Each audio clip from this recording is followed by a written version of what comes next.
அனைவருக்கும் வணக்கம். இன்றைய நாளிலும் பத்திரிகைகள் ஒரு பார்வையோடு சந்திக்கின்றோம். இன்றைய நாளிலே வீரகேசரி பத்திரிகையிலே வெளியான செய்திகளை நாங்கள் பார்க்கக்கூடும். அந்த அடிப்படையிலே பார்க்கின்ற பொழுது பின்னி பிணைந்த நிலையில் 5 எலும்புக்கூட்டு தொகுதிகள் என்றொரு பிரதான தலைப்புச் செய்தியாக வீரகேசரியிலே செம்மணி புதைகுழி விவகாரம் வழியாக இருக்கிறது. அந்த செய்தியை விரிவாக பார்ப்போமாக இருந்தால், பின்னி பிணைந்த நிலையில் 5 எலும்புக்கூட்டு தொகுதிகள் நேற்றைய அகழ்வில் பொம்மை, காலணி, புத்தகப்பை என்பன மீட்பு. நேற்றைய அகழ்விலும் குழந்தையினுடைய புத்தகப்பை, அதே போல ஒரு சின்ன பிள்ளைண்ட புத்தகப்பையோடு செருப்பும் அதே போல அந்த பிள்ளை விளையாண்ட பொம்மையும் மீட்கப்பட்டிருக்கு. இந்த விவகாரம் ஒரு பிரதான செய்தியாக இருக்கிறது. செம்மணி சித்துப்பாத்தி மனித புதைகளில் நேற்றைய அகழ்வு நடவடிக்கையின் போது ஒன்றோடு ஒன்று பின்னி பிணைந்த நிலையில் 5 எலும்புக்கூட்டு தொகுதிகள் அடையாளம் காணப்பட்டுள்ளன.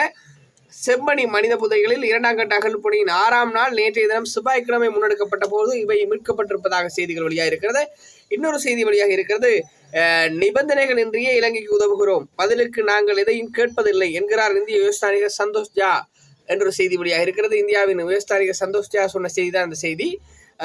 இந்தியா இலங்கையின் நம்பகரமான நண்பராகவும் மிகவும் நம்பகத்தகுந்த பங்காளியாகவும் உள்ளது என்பதை தெரிவிக்கின்றோம். நிபந்தனை இல்லாமல் நாங்கள் உதவிகளை செய்கிறோம், பதிலுக்கு நாங்கள் எதையும் கேட்பதில்லை. நம்பிக்கை மற்றும் நல்லெண்ணத்தை வளர்ப்பதிலும் இரு நாடுகளுக்கு பரஸ்பர நன்மையை ஏற்படுத்தும் நோக்கில்தான் நாங்கள் இந்த உறவுகளை வளர்க்கின்றோம் என்ற அடிப்படையிலே இந்திய உயர்ஸ்தானிகர் சந்தோஷ் ஜாவின் செய்தி வெளியாக இருக்கிறது. அதனை போல இன்னொரு செய்தி வருகிறது. குற்றத்தை ஒப்புக்கொண்ட ஹர்ஷ இழுப்பிட்டிய என்ற செய்தி வெளியாக இருக்கிறது. இலத்திரனியல் முறையில் விசா விநியோக நடவடிக்கை போது இடம்பெற்ற குற்றச்சாட்டு, அதாவது தனியார் நிறுவனங்களுக்கு அதனை வழங்கிய போது இடம்பெற்ற குற்றச்சாட்டினை ஒப்புக்கொண்டதாக ஹர்ஷ இழுப்பிட்டிய மீது இப்பொழுது அந்த செய்தி வெளியாக இருக்கிறது. அவர் ஒரு குடிவரவு கட்டுப்பாட்டு ஆணையாளராக இருந்தவர் என்ற செய்தி ஒரு முக்கியமான செய்தி. அதாவது இந்த கடவுச்சீட்டு வழங்கல், விசா வழங்கல் நடவடிக்கையின் போது இந்த முறைப்பாடு அவர் மீது பதியப்பட்டது, அதை ஒப்புக்கொண்டதாக செய்தி வெளியாக இருக்கிறது. அதே போல நிசாந்தாவுக்கு 14 நாட்கள் விளக்கமறியல் என்ற செய்தி வெளியாக இருக்கிற நண்பர்களே. நிசாந்த ஆரன்னு சொன்னா பார்த்தா தெரியும், சிரந்தி ராஜபக்ஷ, மஹிந்த ராஜபக்ஷவின் ஒரு நெருங்கிய உறவினர், சிரந்தி ராஜபக்ஷவின் நெருங்கிய உறவினர், ஒரு மாமா முறை என்று சொல்லப்படுகிறது. அதான் விவகாரம். 3 ஊழல் குற்றச்சாட்டுகள் தொடர்பாக லஞ்ச ஊழல் விசாரணை ஆணைக்குழுவால் கைது செய்யப்பட்ட ஸ்ரீலங்கா ஏர்லைன்ஸ் முன்னாள் தலைவர் அந்தோணி நிசாந்த விக்ரமசிங்கே அவருடைய செய்தி தான் வெளியாக இருக்கிறது. அதாவது சிரந்தி ராஜபக்ஷ, அதாவது மஹிந்த ராஜபக்ஷவின் மனைவி சிரந்தி ராஜபக்சவின் மாமா முறை என்று சொல்லப்படுகிறது. அவர் முன்னாள் ஸ்ரீலங்கா ஏர்லைன்ஸின் தலைவராக இருந்தார். அவர் இந்த பயண வழித்தடங்களை மாற்றியதாக பல்வேறுபட்ட அவருக்கு பல மில்லியன் நட்டம் அரசாங்கத்துக்கு ஏற்பட்டதாக விடயத்தை சொல்லப்படுகிறது. அதன் மீது தான் அவருக்கு வழக்கு தாக்கல் செய்யப்பட்டிருக்கிறது. அதனால் அவருக்கு 14 நாட்கள் விளக்கமறியல் வைக்கப்பட்டிருப்பதாக வீரகேசரி செய்தி வெளியிட்டிருக்கிறது. அதே போல நண்பர்களே, இன்னொரு செய்தியாக செம்மணியின் பின்னணியை திசை திருப்பதற்கு முயற்சி, வடகிழக்கு வலிந்து காணாமலாக்கப்பட்ட உறவுகள் சங்கம் என்ற செய்தி வெளியாகி இருக்கிறது. இராணுவ வாகனம் ஒன்று கடந்த மே மாதம் செம்மணி மனித புதைகளை அண்மித்த பகுதியில் நிறுத்தப்பட்டு அவ்வாகனத்திலிருந்து சிலர் மனித புதைகுழி உள்ள பகுதிக்கு சென்று வந்ததாக தெரிவிக்கப்படுகிறது. நண்பர்களே, வடக்கு கிழக்கு வலிந்து காணாமலாக்கப்பட்ட உறவுகளின் சங்கத்தின் செயலாளர் லீலாதேவி ஆனந்த நடராஜா அந்த செய்தியை சொல்லியிருக்கிறார். நண்பர்களே, அந்த மே மாதம் பார்த்தீங்கன்னு சொன்னா செம்மணிக்கு பக்கத்துல ஒரு இராணுவ வாகனம் நின்றதாக சொல்லப்படுகிறது. நண்பர்களே, இதையொட்டி இன்னொரு செய்தியும் வழியா இருக்கிறது. அந்த செய்தியோடு நாங்கள் இதை பற்றி பேசலாம்னு நினைக்கிறேன். அதே நேரம் நண்பர்களே, மோட்டார் வாகன திணைக்கள முன்னாள் ஆணையாளர் கைது என்ற செய்தி வெளியாக இருக்கிறது. இலங்கை சுங்கத்தின் அனுமதியின்றி மோட்டார் வாகன போக்குவரத்து திணைக்களத்தில் சட்டவிரோதமாக பதிவு செய்யப்பட்ட மோட்டார் வாகனம் ஒன்றத்துக்கு இலக்கத்தகடு வழங்குவதற்கு ஒப்புதல் அளித்ததாக சந்தேகத்தின் பேரில் இவர் கைது செய்யப்பட்டிருக்கிறார். அதாவது ஒரு மோட்டார் வாகனத்துக்கு, அதாவது அந்த மோட்டார் வாகனம் என்று சொல்லப்படுவது சட்டவிரோதமாக பதிவு செய்யப்பட்ட மோட்டார் வாகனம், அது உத்தியோகபூர்வமாக அரசு ரீதியாக செய்யப்படல, அதுக்கு வாகன இலக்கத்தகடு வழங்கப்பட்டது அவர் மீது குற்றச்சாட்டு. அப்போ அவர் கைது செய்யப்பட்டிருக்கிறார். அதே போல சுங்க அதிகாரிகளுக்கு எதிரான நடவடிக்கை, கொள்கலன் விடுவிப்பு விவகாரம் தொடர்பில் அமைச்சர் விமல் ரத்நாயக்க என்று செய்தி வெளியாக இருக்கிறது. துறைமுகத்திலிருந்து கொள்கலன்கள் விடுவிக்கப்பட்டமையை அரசியல் மயப்படுத்திய எதிர்க்கட்சிகள் தற்போது பொய்யாகியுள்ளன, அதனால் அதோடு சம்பந்தப்பட்ட சுங்க அதிகாரிகளுக்கு எதிராக நடவடிக்கை எடுக்கப்படும் என விமல் ரத்நாயக்க அமைச்சர் சொல்லியிருக்கிறார். அந்த செய்தி வெளியாக இருக்கிறது. அதே போல செம்மணி மனித எச்சங்கள் எடுத்துக்காட்டும் விடயம் என்ன, சட்டத்தரணி ஐங்கரன் குகதாசன் விசனம் என்ற செய்தி வெளியாக இருக்கிறது.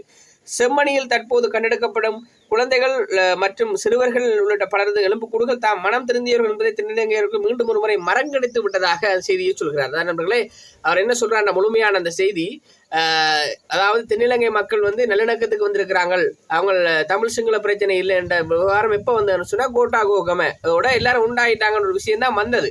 அவங்க மனம் தெரிஞ்சிட்டாங்கன்னு தமிழர்கள் நினைத்ததாகவும், இதால பழையபடி சிங்களாக்கண்ட மனநிலை இந்த செம்மணியால வெளியே வந்திருக்குன்னு சொல்லி சட்டத்தரணி ஐங்கரன் குகதாசன் சொன்ன செய்தி தான் அந்த செய்தி. அதே போல தாய்லாந்து பிரதமர் சினவற்றா பணியிலிருந்து இடைநிறுத்தம் செய்தி வெளியாக இருக்கிறது. அதாவது இளமையான ஒரு அரசியல்வாதி, மிகவும் ஒரு பண்பானவர், அழகானவர் எல்லாம் பல்வேறுபட்டவர் சொன்னார்கள். அந்த தாய்லாந்து பிரதமர் ஒரு இளமையான துடிதுடிப்பானவர். ஒரு நிகழ்வுல போக்குள்ள வந்து பாத்தீங்கன்னு சொன்னா அனைவருடைய காலையும் விழுந்து வணங்கிய அந்த சம்பவம் காணொலியாக வைரலாகி இருந்தது. அந்த அடிப்படையிலே அவர் இப்பொழுது என்ன விடத்திற்காக இடைநிறுத்தப்பட்ட செய்தியை பார்ப்போம். தாய்லாந்து அரசியலமைப்பு நீதிமன்றம் முக்கிய தீர்ப்பு ஒன்றை அளித்து அந்நாட்டு பிரதமர் பொதோங்டான் சினவற்றாவை பணியிலிருந்து இடைநிறுத்தம் செய்துள்ளது. அவர் பதவி பொறுப்பேற்று ஒரு வருடத்திலும் குறைந்த கால பகுதியில் அவர் பணி இடைநிறுத்தம் செய்யப்பட்டதாக அந்த செய்தி நீண்டு செல்கிறது. நண்பர்களே, இந்த இப்படியான செய்திகள் தான் வீரகேசரி பத்திரிகையின் முதல் பக்க செய்திகளாக இருக்கின்றன. நாங்கள் இப்பொழுது தினக்குரல் பத்திரிகையின் முன்பக்க செய்திகளை பார்க்கின்ற போது நண்பர்களே, செம்மணி மனித புதைகுழியில் பின்னி பிணைந்து 5 எலும்புக்கூடுகள் என்றொரு செய்தி வெளியாக இருக்கிறது. விரிவான செய்தி.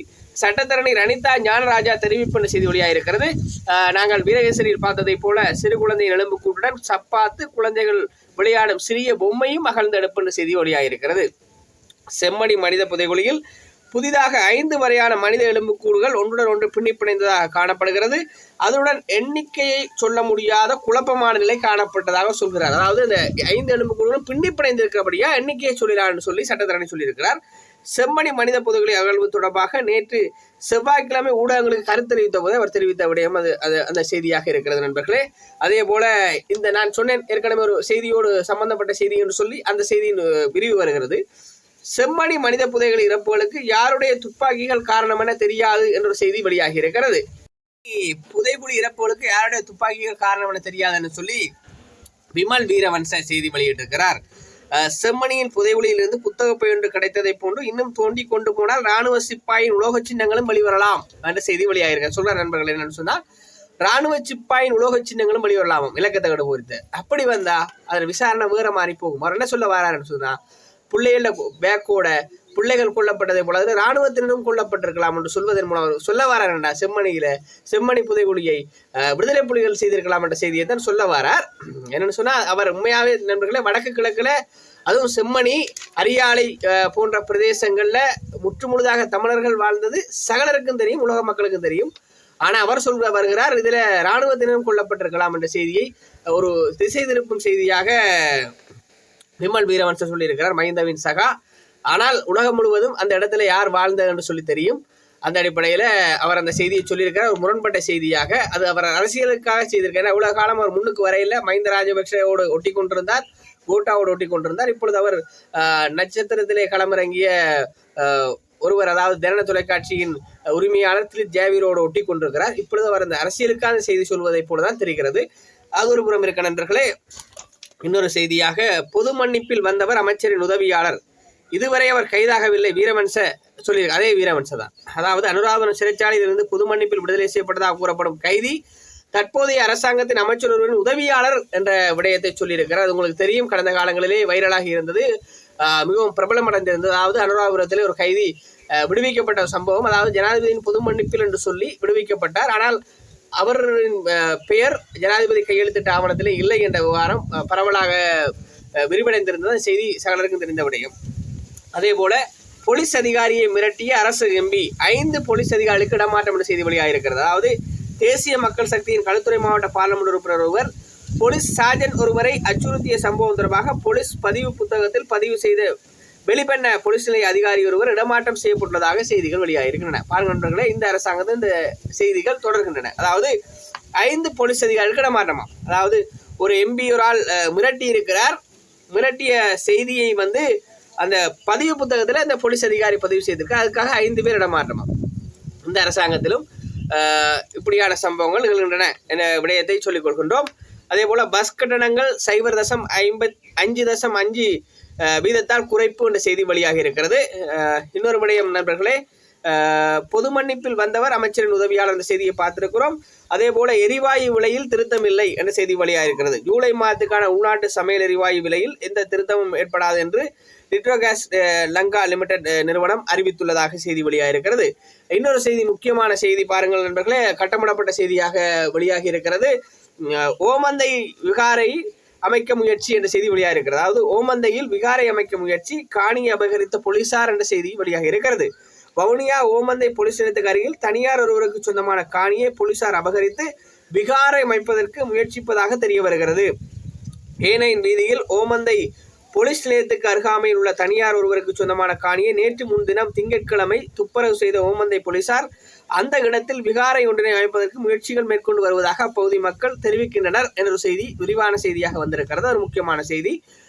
இன்னொரு செய்தி நண்பர்களை, கைதுகள் தொடர்கிறது என்ற செய்தி வெளியாக இருக்கிறது. அதாவது நாங்கள் வீரகேசரியில் பார்த்ததை போல இலங்கை சுங்கத்தால் அனுமதிக்கப்படாது மோட்டார் வாகன போக்குவரத்து திணைக்களத்தில் சட்டவிரோதமாக பதிவு செய்யப்பட்ட வாகனத்துக்கு இலக்கத்தகடு வழங்கிய சம்பவம் தொடர்பிலே நிசாந்த அனுருத்த உள்ளிட்டவர்கள் கைது செய்யப்பட்டதாக செய்திகள் வெளியாக இருக்கின்றன. அதே போல நண்பர்களே, இன்னொரு செய்தியாக ஆசனப்பட்டிகளை அணிய வேண்டும், சாரதிகளுக்கு கடும் எச்சரிக்கை. நேற்றைய நாளிலே போக்குவரத்து அமைச்சர் விமல் ரத்நாயக்க கொழும்பில் உள்ள அரசு மற்றும் தனியார் பேருந்து சாரதிகளை சந்தித்து இந்த விடயத்தை வலியுறுத்திய செய்தியும் வெளியாகி இருந்தது.